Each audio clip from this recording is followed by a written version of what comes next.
네, 다 찾으셨으면 우리 마태복음 22장 1절에서 14절까지의 말씀을 한 목소리로 같이 읽도록 하겠습니다. 같이 읽습니다.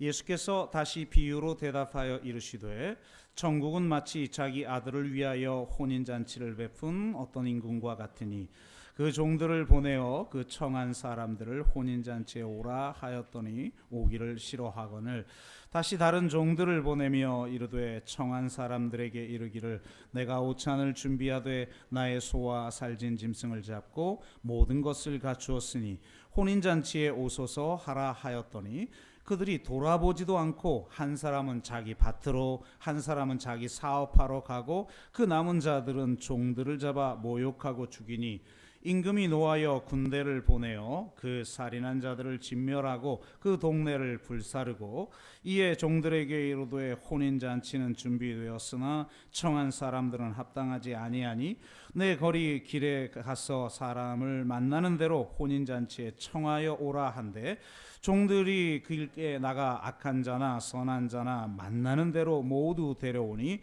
혼인잔치에 손님들이 가득한지라 임금이 손님들을 보러 들어올세 거기서 예복을 입지 않은 한 사람을 보고 이르되 친구여 어찌하여 예복을 입지 않고 여기 들어왔느냐 하니 그가 아무 말도 못하거늘 임금이 사환들에게 말하되 그 손발을 묶어 바깥 어두운 데에 내 던지라 거기서 슬피 울며 이를 갈게 되리라 하니라 청함을 받은 자는 많되 택함을 입은 자는 적으니라. 아멘.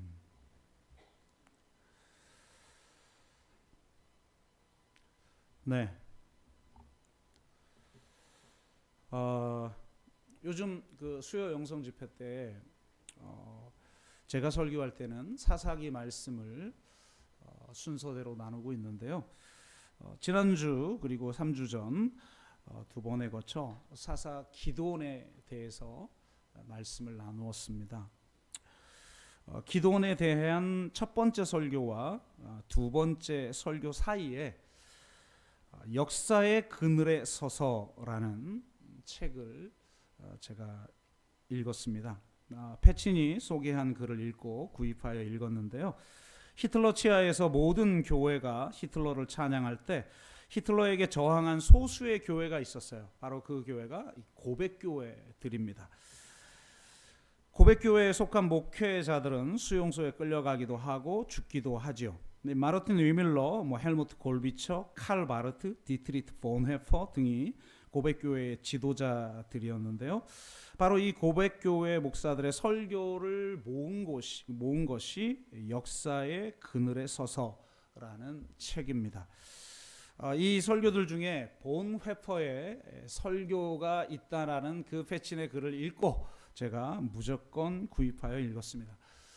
본회퍼는 제가 아주 좋아하는 신학자인 동시에 제가 기독교의 회의를 느끼고 있을 때 다시 저를 기독교로 이끌었던 신학자입니다. 그의 나를 따르라 혹은 옥중서간을 읽고 이런 기독교가 있구나. 이런 기독교라면 내가 계속 믿겠다라는 생각을 하게 되었습니다. 나치에 저항하다가 감옥에 갇혀 이제 독일이 패망하기 한 달 전에 사형을 당한, 한 달만 사형일이 좀 지났어도 독일이 패망을 해서 살아서 아주 많은 역할을 할 천재 신학자라고 그러죠. 20세에 박사학위를 딴, 그런데 조국을 위해서 자기의 생명을 바친 이 신학자가 본헤퍼입니다. 그래서 이 책을 딱 읽었는데 제가 놀랬던 건 이 본헤퍼의 설교, 그러니까 지도자들의 설교 한 편씩을 그의 수많은 설교 중에 한 편씩을 취합을 한 건데 놀랍게 이 본헤퍼의 설교 제목이 기드온이었습니다. 그래서 제가 굉장히 좀 많이 놀라면서 감동을 받았는데요. 이 책은 이 설교들이 나오게 된 배경에 대해서 먼저 설명을 좀 해줍니다. 우리가 이런 의문을 좀 가져볼 수 있잖아요. 지금 생각하면 그 누구도 히틀러를 찬양하지 않겠죠. 근데 어떻게 당시에 카톨릭뿐만 아니라 개신교 전체가 히틀러를 찬양을 했을까? 어떻게 히틀러를 지지했을까? 왜 소수의 고백 교회만 나치에 저항했을까? 이런 의문을 가지게 되는데 그런 배경들을 이 책이 좀 설명을 해줍니다. 저는 이렇게 요약을 해봤어요. 한마디로 그들의 욕망, 그러니까 당대 크리스찬의 욕망, 이 욕망과 히틀러의 비전이 일치했기 때문입니다. 하여 그들은 히틀러를 거의 메시아 취급을 하였죠. 예수님을 로마에게서 이스라엘을 해방하여 로마 제국보다 더 강력한 제국을 건설할 메시아로 여겼던 제자들과 다름이 없었습니다. 히틀러는 수상이 되고 나서 독일이 기독교 국가가 될 것이라고 연설을 했죠. 기독교의 하나님을 자신의 민족주의에 대한 신성한 보증으로 삼았던 거예요. 히틀러가 꿈꾸는 국가는 예수 시대 당시 유대인들과 제자들이 꿈꿨던 나라와 같습니다. 음악가 바그너와 철학자 니체가 말했던 위대한 국가였죠. 그래서 나치는 약함보다 강함을, 겸손보다 지배를, 사랑보다 혐오를 더 중요하게 여겼습니다. 그리고 그러한 국가를 이룰 만한 유일한 민족이 바로 독일 민족이라고 주장을 했죠. 따라서 겉으로는 기독교 국가를 표방했지만 그들은 기독교의 가치를 경멸했습니다. 기독교는 유대교의 뿌리를 가지고 있었고 여성적이었고 내세를 믿었고 보편적이었다는 이유 때문이었습니다.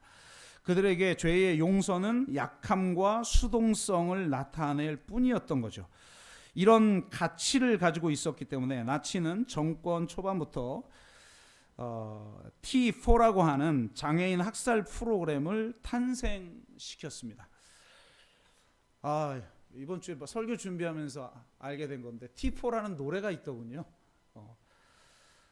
전장현의 박경석 대표가 부르는 노래를 영상으로 보는데 눈물이 나올 정도예요. 어쨌든 이 프로그램에 의해서 유대인이나 약자, 정신질환자, 장애인들이 살해를 당했습니다. 이것은 나중에 최종적 해결이라고 하는 홀로코스트의 어떤 전조라고 할 수가 있죠. 이 프로그램을 통해서 발달한 어떤 기술을 통해서 나중에 홀로코스트를 진행을 합니다. 이때 장애인만, 그러니까 이들이 볼 때 장애인들은 그들의 그 민족적 우수성 그리고 그들이 꿈꾸는 그 위대한 국가의 구성원으로서 자격이 안 되는 거예요. 그래서 장애인들만 약 30만 명이 살해를 당했고 실제로 살아남은 사람 중에도 약 40만 명이 불임 수술을 받습니다. 그 외에 장애인들 위에도 수많은 사람들이 죽었고 나중에는 이제 유대인들이 600만이나 학살을 당하는 일이 생기죠. 그러니까 도대체 이런 정권인데 어떻게 그들을 지지할 수 있었을까? 기독교는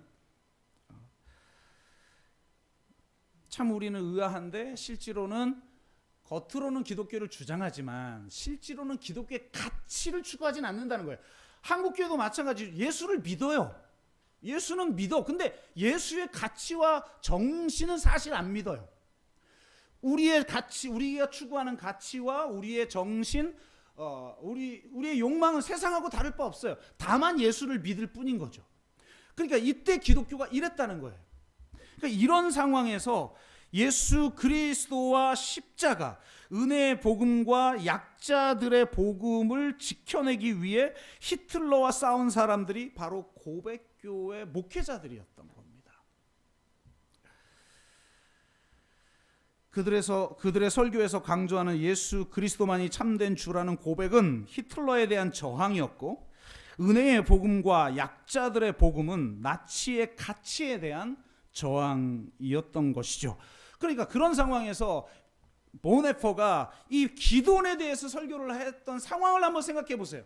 내가 지금 끌려갈 수도 있는 상황이고 이 예배에 참여했다는 이유만으로 고백교회 성도들도 수용소에 끌려갈 수도 있는 상황에서 보네퍼가 기도원에 대해 설교했다. 우리는 우리 욕망을 채워줄 수 있는 어떤 믿음의 능력으로 이런 메시지를 받아들일 수 있지만 당대의 이 고백교회 성도들의 입장을 한번 생각해 봐요.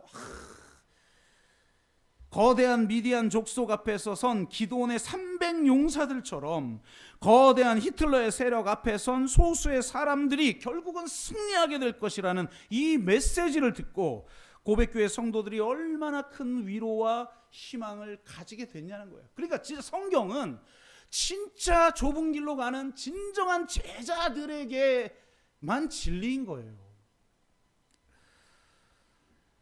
오늘 본문도 마찬가지입니다. 대제사장들과 율법사들과 장로들이 꿈꾸는 세상과 예수가 만들어 가려는 나라는 전혀 달랐죠. 결국 그것이 충돌을 가져왔고 예수님은 십자가에 달려 죽을 수밖에 없었습니다. 예수님이 먼저 가신 길을 가려 했던 고백교회 목회자들의 정신으로 오늘 본문을 좀 함께 읽고 우리도 모르게 나치가 꿈꾸는 나라, 대제사장들과 율법사들과 장로들이 꿈꾸는 나라를 열망하는 우리 안에 그 욕망을 교정하고 진정으로 주의 나라를 추구하는 주의 제자로 살아가는 결단의 시간이 되기를 주의 이름으로 축복합니다. 그래서 제가 이래서 마지막 일주일간의 메시지는 좀 전하기가 주저된다는 말이 계속 되는 것 같아요. 너무 세요. 마지막 일주일 메시지는. 근데 또 너무 센 설교하고 있을 때 자꾸 등록들을 하시니까 이렇게 해도 되나 보다라는 생각이 좀 들고, 그래서 어쨌든 그냥 말씀대로 전할게요. 말씀대로 전할 테니까 알아서 은혜 받으실 분은 받고 시험에 들 분은 들고 계속 함께 하기를 원하는 분은 함께 하고 떠날 분은 떠나시고 알아서들 하십시오. 자, 오늘 본문의 이 비유를 이해하려면 이 비유가 어떤 상황에서 이야기된 것인지를 봐야 해요. 그러니까 지금 예수님이 첫날 성전 정화 사건을 하고 둘째 날 이제 그 무화과나무 저주에 대한 이야기 우리가 지난주에 나눴죠. 그리고 나서 이제 성전에서 가르칠 때 대제사장들과 율법사들과 장로들이 찾아와요. 이제 드디어 이 지배 세력들 격돌합니다. 우리 마태복음에는 대제사장들과 장로들이 찾아오지만 이 마가복음에는 율법사들과 함께 와요.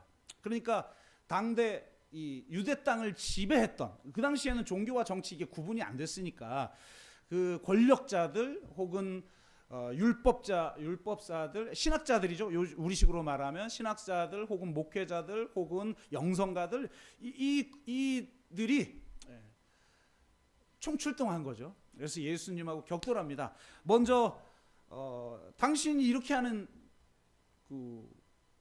이런 일을 하는데 그 권위가 어디서부터 오냐 이런 질문을 합니다. 바로 대답하지 아니하시고 반문을 하면서 이 시험을 통과하시죠. 그러면서 세 개의 비유를 드셔요. 그러니까 연이어 세 개의 비유, 이 세 가지를 다 설명하다 보니까 오늘 좀 시간이 좀 많이 가던데 오늘 앞에 제 설교 시작 자체도 좀 너무 늦게 시작해가지고 좀 만만치 않은 상황인 것 같습니다. 어쨌든 그래서 이 세 개의 비유를 드는데 그 마지막 비유만 저희가 읽은 거예요. 첫 번째 비유는 두 아들의 비유인데 이 비유를 통해서 포도원에 가서 일하라는 명령에 가겠다고 대답했지만 가지 아니한 첫째 아들이야말로 바로 이 대제사장들과 율법사들과 장로들인 거고, 싫다고 대답했지만 그 후에 뉘우치고 밭에 가서 일을 한 둘째 아들이야말로 바로 세리들과 창녀들이다. 그런데 이 세리와 창녀들이 너희보다 먼저 하나님 나라에 들어갈 것이다.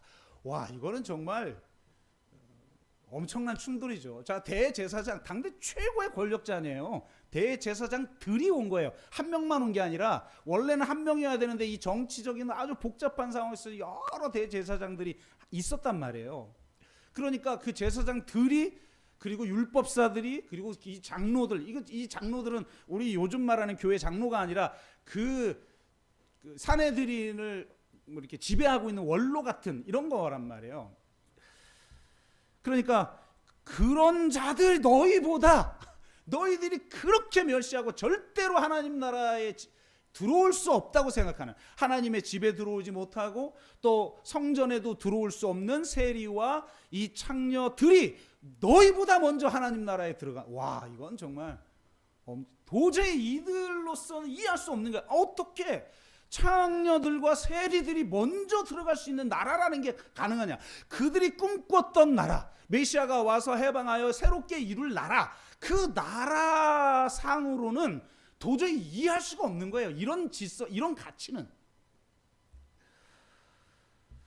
그런데 두 번째 비유는 더 적나라합니다. 주인의 아들을 죽인 농부의 비유죠. 아주 유명한 비유지 않습니까? 집 주인이 포도원을 농부들에게 새로 주고 타국에 가요. 여기서 집 주인은 하나님이고 농부는 이스라엘이죠. 집 주인은 이제 수확을 했을 거로 생각을 하고 그 열매를 거두어 드리려고 이제 소장의 소장료를 받게 되는 거잖아요, 주인이. 그러니까 그 종들을 보냈는데 이 종들은 아마도 이제 선지자겠죠. 근데 이 비유의 농부들처럼 이스라엘 백성들은 하나님께서 보내신 선지자들을 때리고 돌로 치고 죽였어요. 하여 그 주인이 이제는 아들까지 보내요. 아, 종들은 죽였지만 아들은 존대하겠지. 이렇게 이 비유에 그렇게 설명이 되어 있어요. 아들은 존대하겠지. 근데 이 농부들은 전혀 다른 생각을 가지고 있었어요. 아들이 왔어? 그럼 아들이 그 포도원을 유산으로 받았나? 그렇다면 주인이 죽었나 보다. 그러면 이 아들만 죽이면 이 포도원이 우리께 되겠구나. 이 비유에 그렇게 돼 있어요. 우리께 되겠구나. 그래서 아들을 죽여버려요. 여러분, 이 아들이 누구예요? 예수 그리스도죠. 그 소식을 듣고 그 주인이 그 농부들을 진멸해버리고 제때에 열매를 바칠 만한 다른 농부들에게 새로 줍니다. 여러분, 예수 그리스도가 죽고 나서 새롭게 그 포도원을 받은 새로운 농부들이 누구예요? 바로 새 이스라엘이죠. 그러니까 우리는 이런 비유를 읽으면 이스라엘이 예수님을 거절했는데 우리는 예수님을 받아들였다. 그래서 우리는 새 이스라엘이다.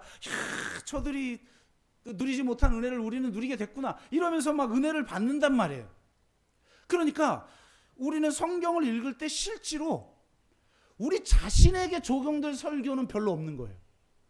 대부분은 이 맥락이, 성경의 맥락이 그리스도인이 유대인과 싸운 이야기처럼 읽힌단 말이에요. 그러니 우리는 그렇지 않은 바른 교리를 가지고 있는 교회에서 예수를 믿는다. 그러니 내가 이런 새 이스라엘에 속했구나. 이렇게 은혜를 받지. 이 비유가 나에게 도전이 되진 않는단 말이에요. 예수님의 비유들이 대부분 나에게 도전이 되진 않아요. 은혜는 좀 되겠지만. 그런데 과연 하나님의 말씀이 그럴까요? 그리고 기독교 역사를 통해서, 그리고 현재 우리 한국 교회를 바라보면 이 새 이스라엘마저 과거의 이스라엘 백성들처럼 열매를 맺지 못하고 있지 않나요? 새 이스라엘마저 종들을 때리고 돌로 쳐 죽이고 있지는 않나요? 지금 한국 교회는 산 사람 예수 그리스도가 없는 그런 복음을 선포하고 있는 건 아닌가요? 산 사람 예수 그리스도를 인격적으로 만나 그의 부르심에 반응하는 기독교가 아니라 그 예수 그리스도를 통해 주어진 선물을 그저 누리기만 하는 그런 기독교가 되어버린 것이 아닌가요? 까라마조프가의 형제들에 나오는 대신문관이 말하는 그런 기독교의 모습과 다를 바가 없지 않나요? 까라마조프가의 형제들에 나오는 대신문관, 아주 유명한 이야기죠. 이 대신문관이 다시 이 땅에 온 예수를 감옥에 가둬요. 그러고 나서 이제 그 예수와 논쟁하는 장면이 나옵니다. 핵심적인 건 이거예요. 왜 왔냐 다시. 당신 없이 우리 잘 꾸려가고 있는데 왜 와가지고 혼란을 주냐. 당신은 실패했다.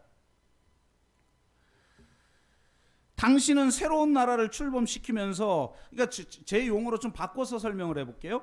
당신은 새로운 나라를 출범시키면서 새 나라의 백성이 산상수훈이라는 하나님 나라의 헌법을 따라 살아가는 삶을 살아갈 것이라고 기대를 했겠지만, 사람들이 원하는 건, 사람들이 진정으로 원하는 건 그런 자유인의 삶이 아니라 빵과 우유다. 우리의 종교는 그걸 당신 없이 잘하고 있었는데 왜 왔냐? 그러니 떠나라. 우리를 더 이상 괴롭히지 말고. 그러니까 우리를 더 이상 괴롭히지 않는 복음, 우리에게 그냥 안정만 주고, 우리에게 기쁨만 주고, 우리에게 어떤 부담도 주지 않는 기독교, 그러면서 빵과 우유를 우리에게 채워주는 그런 기독교에 대해서 도스토옙스키가 비판하고 있는 거죠. 산 사람 예수가 없이도 굴러가는 그런 종교가 되어버렸다면 이 예수님의 비유를 우리가 지금 들어야 되는 것은 아닌가라고 생각해 보게 됩니다. 보네퍼가 나를 따르라 해서 말한 것처럼 기독교는 값싼 은혜만을 선포하고 있는 것 같습니다. 보네퍼가 이렇게 이야기합니다. 값싼 은혜는 싸구려로 팔아버리는 상품과 같은 것으로 억지로 내맡기는 죄의 사유와 위로요 성만찬인 거죠. 그러니까 진주를 돼지에게도 던지고 있는 거죠. 값도 대가도 없는 은혜입니다. 값싼 은혜는 교훈과 원리와 체계 같은 은혜를 말합니다. 값싼 은혜는 죄를 뉘우칠 필요도, 죄에서 해방되기를 애걸할 필요도 없습니다. 이 은혜의 교회에서 자신의 죄를 덮어 감출 뚜껑을 얼마든지 싸게 얻을 수 있기 때문입니다. 값없는 은혜는 회개 없이 죄의 사유가 가능하다는 설교, 참회 없는 면죄의 확인입니다. 순종 없는 은혜, 십자가 없는 은혜, 산 사람 예수 그리스도를 무시한 은혜입니다. 값싼 은혜는 죄의 칭의일 뿐 죄인의 칭의가 아닙니다. 절절하지 않습니까? 딱 지금 한국 교회를 향해 말하고 있는 것 같지 않아요? 당대 독일 교회는 루터교 아닙니까? 종교 개혁이 일어난 나라.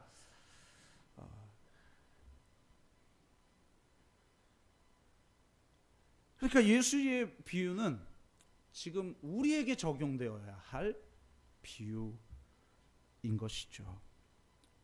그러나 당대에는 어쨌든 그 당대의 종교 지도자들, 하나님의 선택된 백성이라고 확고부동하게 믿었던 그런 유대교의 지도자들을 향하여서 너희들이 선지자들을 죽였고 이제 그 아들까지 죽일 것이다, 그렇게 말하고 있는 거죠. 자, 세 번째 비유, 오늘 우리가 읽은 비유입니다. 이런 맥락에서 연이어 3개를 연속해서 말씀하고 계세요. 예수님은 천국이 마치 자기 아들을 위하여 혼인잔치를 베푼 어떤 임금과 같다고 말합니다. 임금이 그 종들을 보내어 그 청한 사람들을 혼인잔치에 오라 하였더니 오기를 싫어해요. 그래서 다시 또 종들을 보내지만 그들은 돌아보지도 않고 한 사람은 자기 밭으로, 한 사람은 자기 사업을 하러 갑니다. 똑같은 비유를 이야기한 누가복음에서 보면 한 사람은 나는 밭을 가야 하고, 나는 소를 키워야 하고, 나는 장가 들었기 때문에 결혼 생활해야 하고, 그러면서 이 초청을 거절하죠. 근데 마태복음은 좀 세요. 더 지금 이제 마지막이라고 그랬잖아요. 마지막. 누가복음은 아직 그 입성하기 전 상황에서 든 비유로 이 비유를 사용하고, 마태복음은 지금 이제 죽기 전에 진짜 진리를 지금 말하고 있고 이 가짜들과 대결하고 있는 상황이니까 세죠. 그래서 하나가 더 나와요. 이거는 누가복음에 없는 내용인데, 그 남은 자들은 종들을 잡아 모욕하고 죽여요. 초청하러 보낸 종들을 죽여버려요.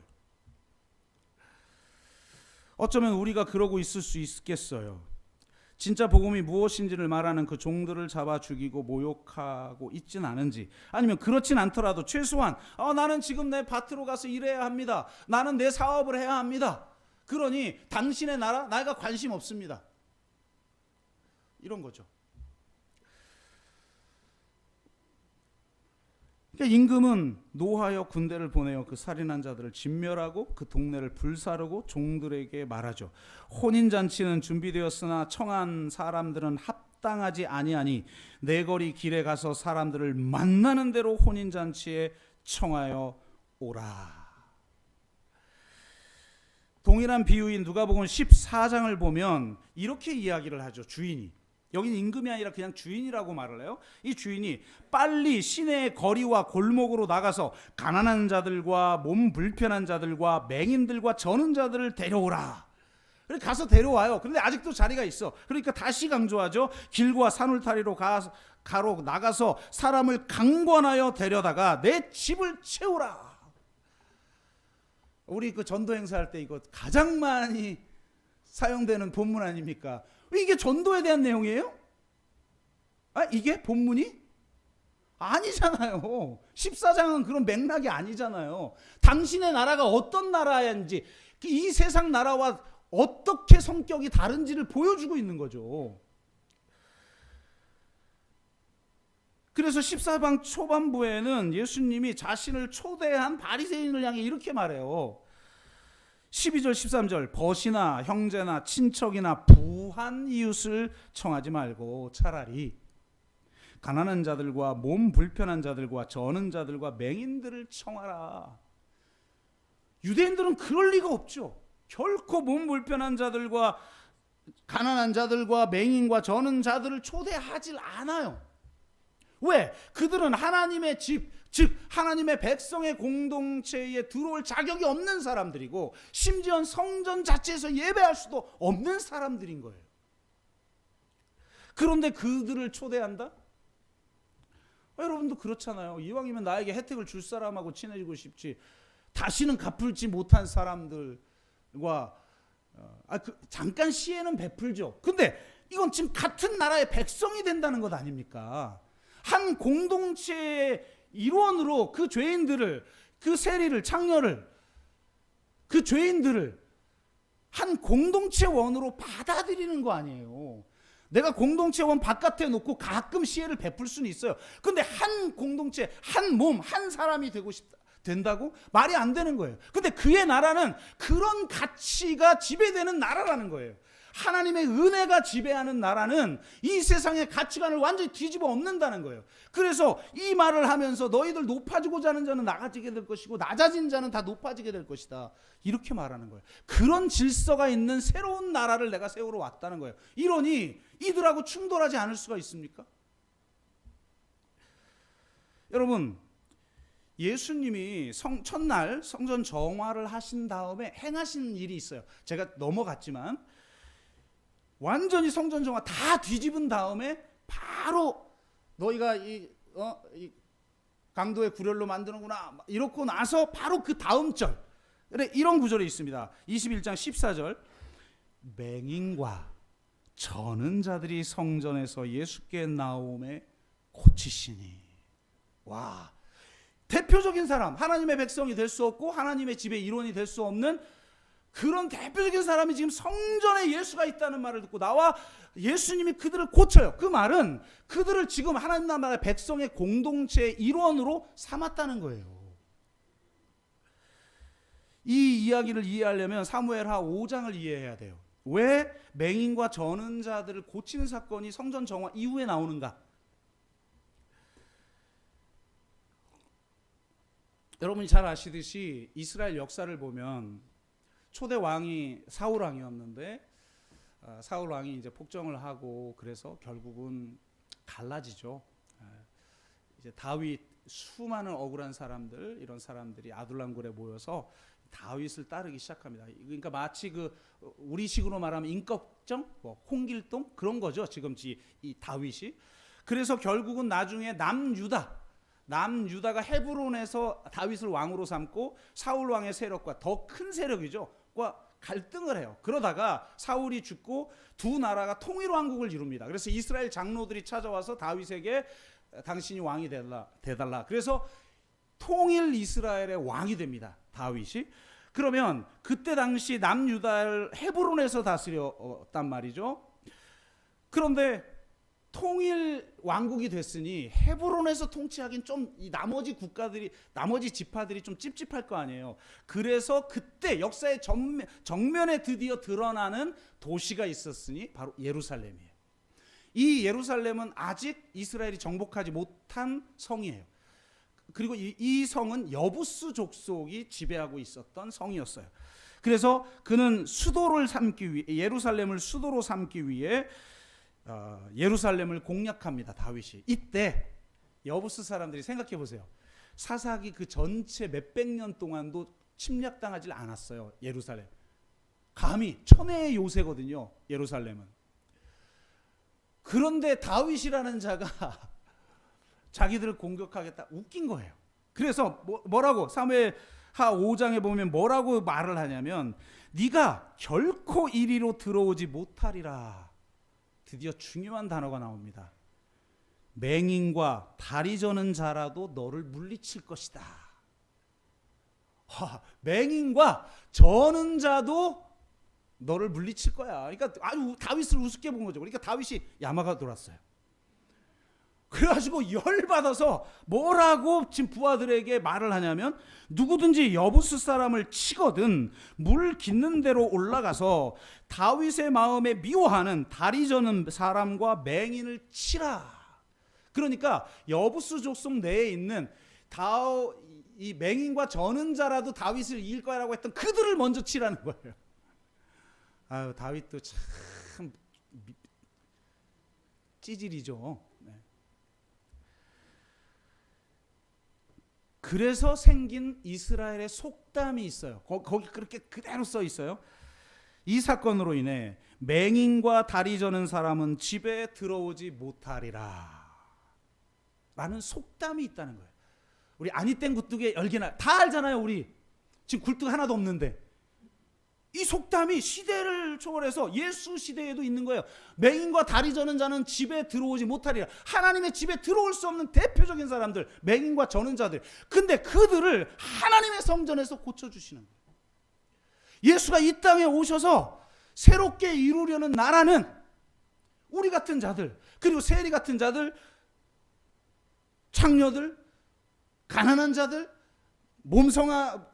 몸에 이상이 있는 자들, 맹인과 저는 자들, 그들이 하나님 나라 백성이 되는 나라. 가장 가치 없는 자들, 우리 공동체에 속할 수 없다라고 말하는 자들, 그런 자들을 받아들이는 나라. 그곳에 공평과 정의가 실현되는 나라. 그런 질서가 실현되는 나라. 우리는 그러지 않잖아요. 나치가 꿈꾸는 그 위대한 구국 강병을 꿈꾸잖아요. 아니 개인적으로도 내가 세상에서 떵떵거리고 성공하고 싶죠. 그래서 밭도 가꿔야 하고 내가 내 사업도 해야 한다. 그래서 하나님 나라와 아무 상관도 없이 우리는 그렇게 살아가요.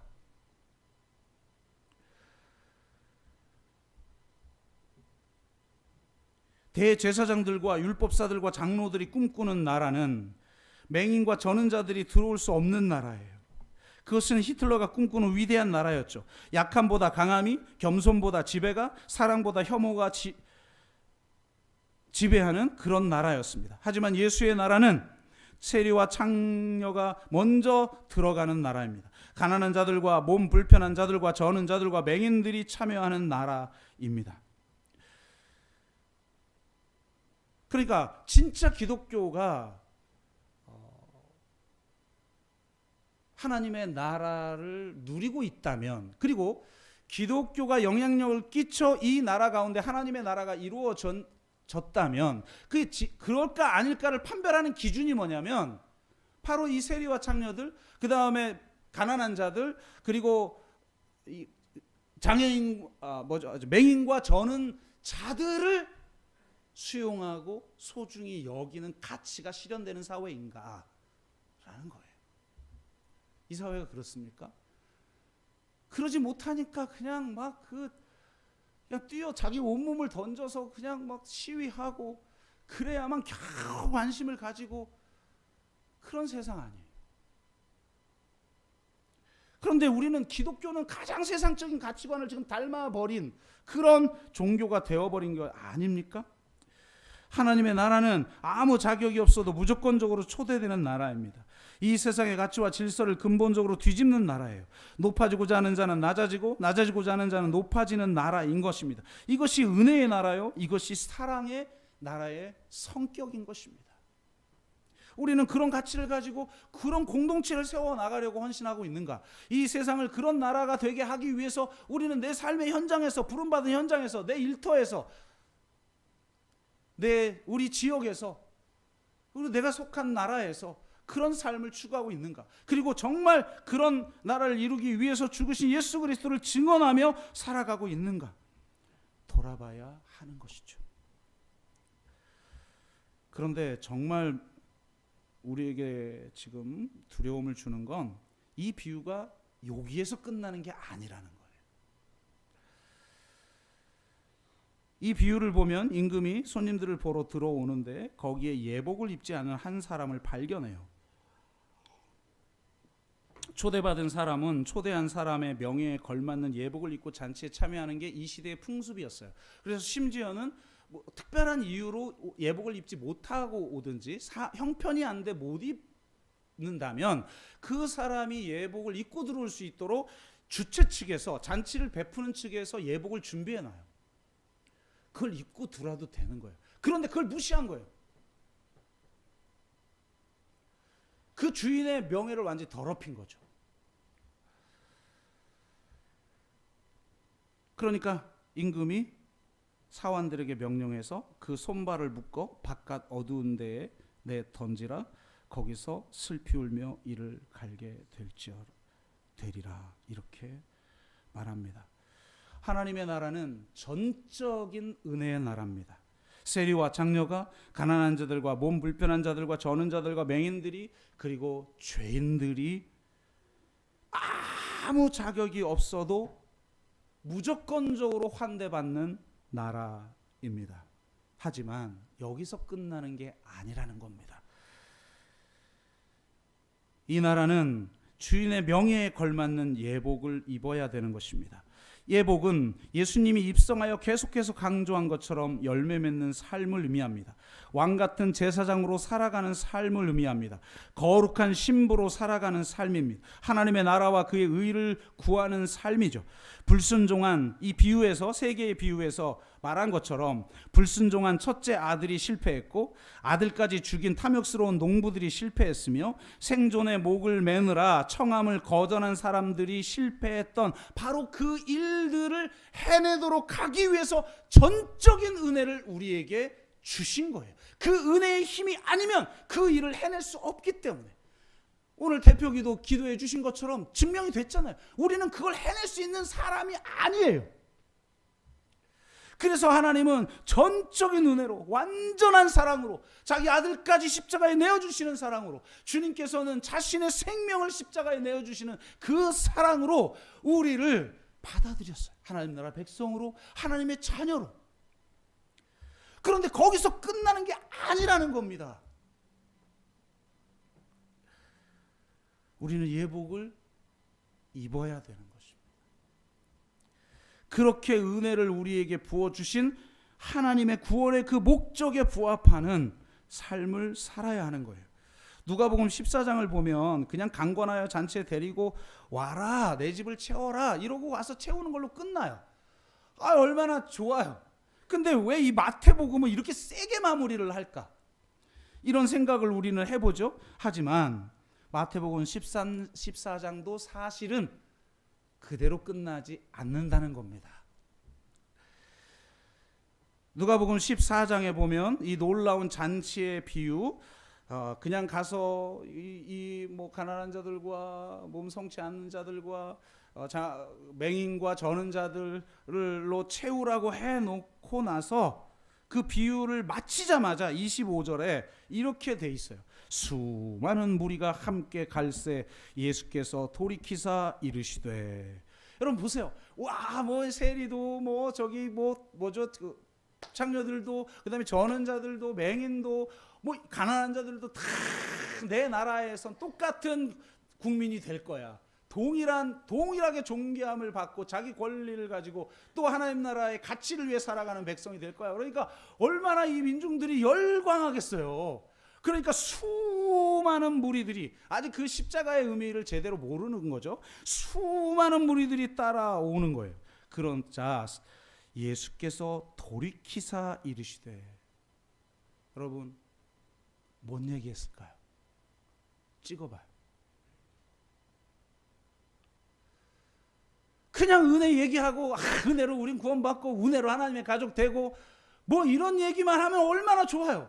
한국교회가 너무 좋아하는 이야기니까. 그런데 주님은 이 놀라운 그런 의미를 담은 것 같은 비유를 하시고 나서 바로 다음 구절에 돌이키사 이르시되 무릇 내게 오는 자가 자기 부모와 처자와 형제와 자매와 더욱이 자기 목숨까지 미워하지 아니하면 능히 내 제자가 되지 못하고, 누구든지 자기 십자가를 지고 나를 따르지 않는 자도 능히 내 제자가 되지 못하리라.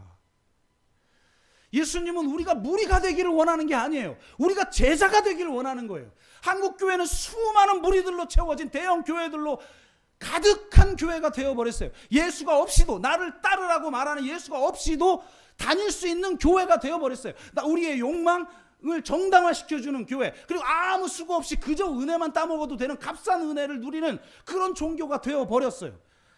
나를 따르지 아니하면 결코 내 제자가 되지 못한다라고 하는 이런 외침은 사라져버린 교회가 되어버렸어요. 누가복음 14장도 이 얘기를 하고 있다는 거예요. 그러니까 그 비유와 바로 다음에 한 이 이야기를 합쳐서 예수님은 입성하고 나서는 하나의 비유로 만드신 거죠. 예복을 입었느냐? 여러분 진짜 인격적으로 하나님을 만났습니까? 여러분 진짜 인격적으로 예수님을 만났습니까? 정말 내 능력이 아니라 전적인 100% 전적인 은혜로만 내가 하나님의 백성이 되고 내가 하나님의 자녀가 된다라는 걸 정말 믿습니까? 그리고 여기서 끝난다는 거죠. 한국교회는. 그리고 진짜 제자가 되셨습니까?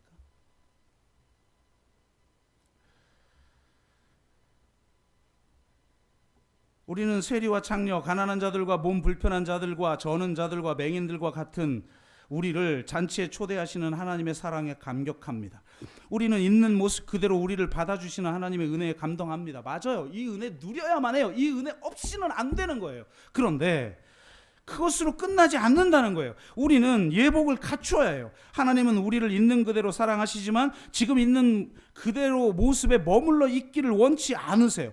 우리는 우리 여러분 생각해 보세요. 우리는 자녀를 있는 그대로 사랑하죠. 내 자녀가 못났든 잘났든 우리는 전적으로 사랑합니다. 내 목숨을 줄 정도로 사랑해요. 그렇죠? 그렇지 않은 부모가 어디 있어요?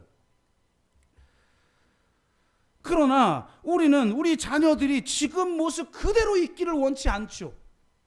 우리는 우리의 자녀들이 최선의 것이 되기를 바라죠. 그들의 삶이 변화되기를 바랍니다. 그들이 성장하고 성숙해지기를 바라죠. 하나님도 마찬가지예요. 전적인 은혜로 우리에게 사랑을 주시지만 우리가 지금 이대로 과거의 그 더럽혀진 옷을 입고 살기를 원치 아니하고 옛사람의 옷을 벗고 오직 그리스도로 옷 입기를 원하세요.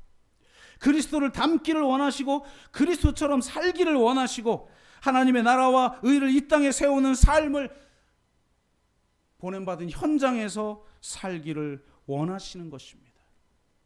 그렇기 때문에 은혜는 너무나 놀라우면서 동시에 너무나 값비싼 거예요. 보네퍼는 나를 따르라 해서 이렇게 말하죠.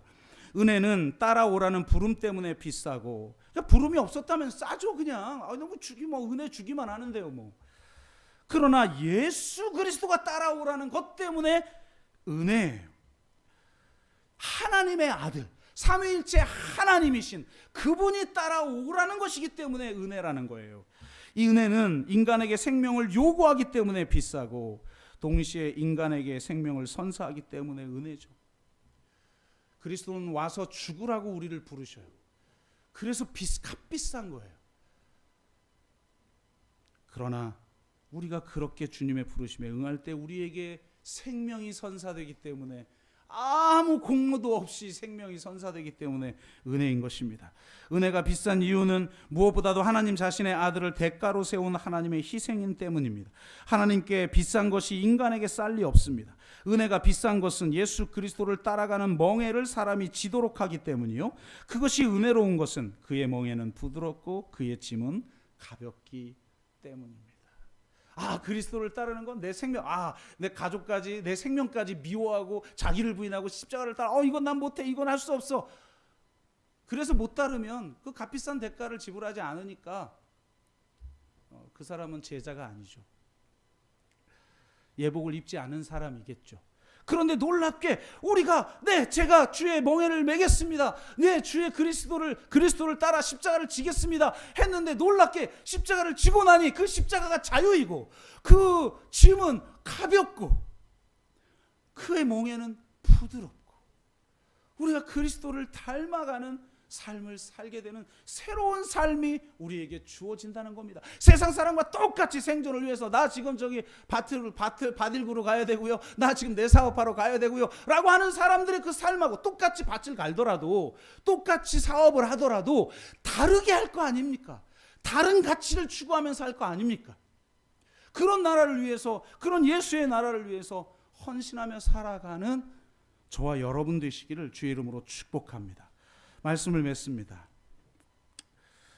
우리는 그저 세리와 창녀가 먼저 들어가는 은혜의 나라, 가난한 자들과 몸 불편한 자들과 저는 자들과 맹인들이 초대되어지는 그 기쁨의 나라만을 누리려 하지만, 우리는 예복도 입어야 합니다. 열매가 있어야 하고 진정한 제자로 살아가야 합니다. 그런데 정말 우리가 알아야 될 것은 그 예복도 그리스도께서 준비하시는 것입니다. 그리스도로 옷 입는 거예요. 우리가 그리스도 안에 거하는 거예요. 그분이 나무이고 우리는 가지입니다. 붙어 있기만 하면 그 안에 생명력이 우리 진액처럼 우리 안에 충만하여져서 그리스도의 능력으로, 성령의 능력으로, 주님의 은혜로 이 열매 맺는 삶이 가능한 줄로 믿습니다. 그래서 자기 생명을 주신 거예요. 그 정도가 아니면 우리가 그렇게 삶을 살아낼 수 있는 사람들이 아니니까, 그걸 너무 잘 아시니까. 이런 은혜를, 자기 생명도 주셨는데 어떻게 내가 내 생명을 미워하지 않을 수가 있어요? 여기서 미워한다는 게 가치 없는 거야 이런 거예요? 아니, 이 생명, 내가 너무 목숨처럼 중요하게 생각하는 목숨, 이게 말이 되나? 말이 지금 안 되려고. 목숨처럼 소중하게 여기는 목숨이 아니게 된 거예요. 주님을 위해서는 언제든지 내어줄 수 있는 내 생명, 내 재산, 내 삶, 내 아젠다, 내 계획, 내가 추구하려는 모든 안정성을 추구하려는 모든 시도, 이 모든 것들을 다 그냥 십자가에 내려놓는 거예요. 그래서 주님이 부르시는 그 부르심을 향해 순례자의 삶을 살아가는 것, 그것이 참다운 그리스도인의 삶인 줄로 믿고, 그 삶은 힘든 삶이 아니라, 제가 다시 얘기하는데, 진정한 자유와 세상에 알지 못하는 기쁨과 평강이 있는 복된 삶인 줄로 믿습니다. 이게 복음입니다. 아멘. 그 복음을 함께 살아가는 저와 여러분 되시기를 주의 이름으로 축원하고 우리가 함께 찬양하도록 하겠습니다.